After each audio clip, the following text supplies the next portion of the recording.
आपके सामने आ गया इजराइल की टीम की लिस्ट। इजराइल के साथ अमेरिका आकर खड़ा हो गया है, ब्रिटेन खड़ा है इजराइल के साथ, ऑस्ट्रेलिया इजराइल के साथ है, फ्रांस इजराइल के साथ है और कनाडा इजराइल के साथ है। यानी अमेरिका समेत पश्चिमी देश इजराइल के साथ खड़े हुए हैं। दूसरी तरफ देखिए, गाजा और हमास के साथ कौन खड़ा है? कतर खड़ा है गाजा के साथ, हमास के साथ, फिलिस्तीन के साथ। ईरान खड़ा है फिलिस्तीन के साथ और लेबनान खड़ा है गाजा हमास के साथ। इराक का रुख भी उसी तरफ है।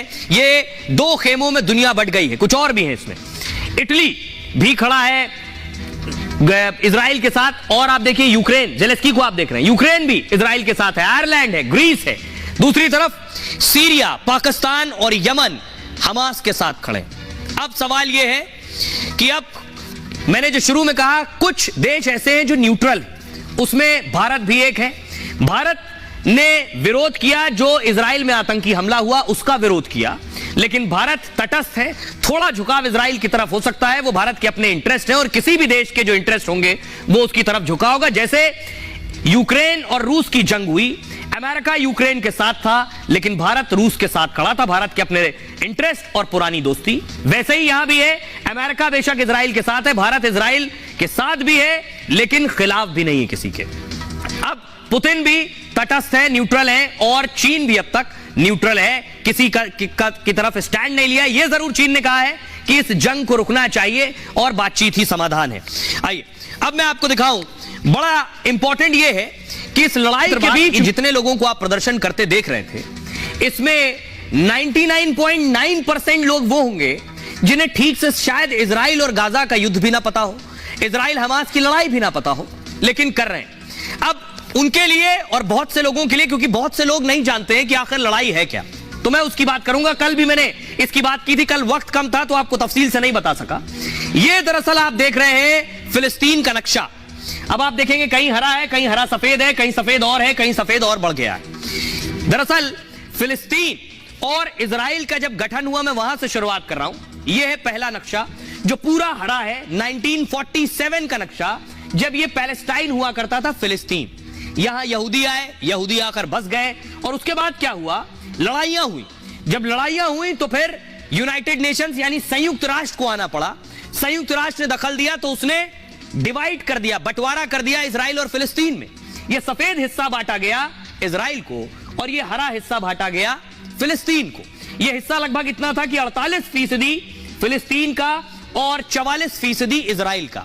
लेकिन अब बड़ी बात मैं आपको बताऊं, जैसे ही यूनाइटेड नेशंस ने यह ऐलान किया कि यह हिस्सा इजराइल का है, यह फिलिस्तीन का, अगल बगल जो मुस्लिम देश थे जिसमें सीरिया था, इराक था, ईरान था, जॉर्डन है, यह सब ने बर्दाश्त नहीं किया कि यहां इजरायली मुल्क यहूदियों का मुल्क नहीं हो सकता। उन्होंने यहां जंग छेड़ दी, इजराइल के खिलाफ जंग छेड़ दी। तब भी सब इजराइल से हार गए। उसके बाद जितनी जंगें हुई, हर जंग इजराइल जीत गया। और जब जंगें हुई तो क्या हुआ, इजराइल ने फिलिस्तीन के और जगहों पर कब्जा कर लिया, क्योंकि जंग हुई, वो उनके सीमा के अंदर घुसे, ये उनकी सीमा के अंदर घुसे, तो कब्जा इजराइल का बढ़ गया। और ये कब्जा बढ़ते बढ़ते आज ये हो गया है।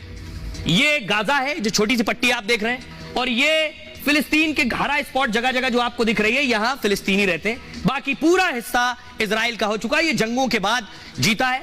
फिलिस्तीन का तर्क यह है कि हमारी जमीन पर कब्जा किया है, यह है एक तर्क। लेकिन इस तर्क के उलट आतंकी घटना को कोई जायज नहीं ठहरा सकता। बड़ी चीज ये, अब मैं आपको बताऊं, आपने नाम सुना गाजा पट्टी, तो ये क्या है गाजा पट्टी? आपने नाम सुना वेस्ट बैंक, तो क्या है ये वेस्ट बैंक? तो बम, गोला, बारूद आपको दिन भर सब दिखाएंगे, लेकिन आपके लिए ये जानना बहुत इंपॉर्टेंट है। ये आप जो नक्शा देख रहे हैं, ये पूरा इजराइल का नक्शा है। जहां आपको फिलिस्तीन नजर आ रहा है, ये फिलिस्तीन का हिस्सा है। यरूशलेम आपको जो नजर आ रहा है, इसको इजराइल ने अपनी राजधानी घोषित कर दिया है। लेकिन पहले ये राजधानी नहीं था, पहले ये संयुक्त राष्ट्र के पास इसका कंट्रोल था, लेकिन बाद में इजराइल ने खुद इसको अपनी राजधानी घोषित कर दिया। अब इस लड़ाई को देखिए, 29 नवंबर 1947 को संयुक्त राष्ट्र ने एक प्रस्ताव पास किया, फिलिस्तीन को यहूदी और अरब राज्यों में बांटने का फैसला किया। यरूशलेम को संयुक्त राष्ट्र के अधीन रखा गया, जो बीच में आप देख रहे हैं यरूशलेम, इस पर संयुक्त राष्ट्र का कंट्रोल था। 1948 को यहूदियों ने इजराइल राज्य की घोषणा कर दी, यानी यूनाइटेड नेशन ने बंटवारा किया। यहूदियों ने कहा इजराइल हमारा राष्ट्र है, हम इसकी घोषणा करते हैं। और यही वजह है कि दुनिया के बहुत से देशों ने इजराइल को अभी राष्ट्र के तौर पर मान्यता दी है।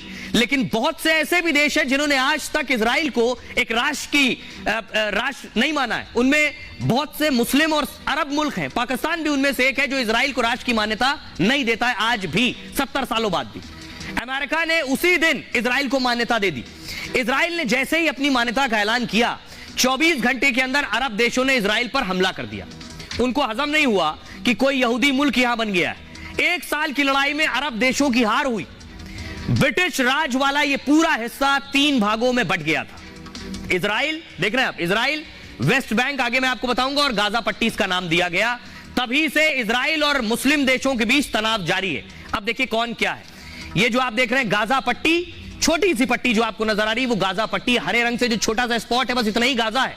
इतने में ही हमास है। उसी हमास ने यह हमला किया है जो गाजा में। अब देखिए नीचे मिस्र है, ये भूमध्य सागर है, और वो जो ग्रे बीच में पोर्शन आपको नजर आ रहा है वो वेस्ट बैंक का एरिया है। आगे बताऊंगा वेस्ट बैंक क्या, पहले समझिए गाजा पट्टी क्या है। 2007 से गाजा पर आतंकी समूह हमास का शासन है। गाजा पट्टी इजराइल एक तरफ, मिस्र दूसरी तरफ, और ऊपर भूमध्य सागर इनसे घिरा हुआ है। दुनिया के सबसे घनी आबादी वाले क्षेत्रों में से जाना जाता है। अब आबादी देखिए, इस गाजा, इतना सा गाजा है, दिल्ली से छोटा होगा आपके। गाजा पट्टी 10 किलोमीटर चौड़ा और 41 किलोमीटर लंबा है। सिर्फ गाजा पट्टी पर 20 लाख से अधिक लोग रहते हैं, यानी दिल्ली से भी छोटा होगा। 1 किलोमीटर में करीब लगभग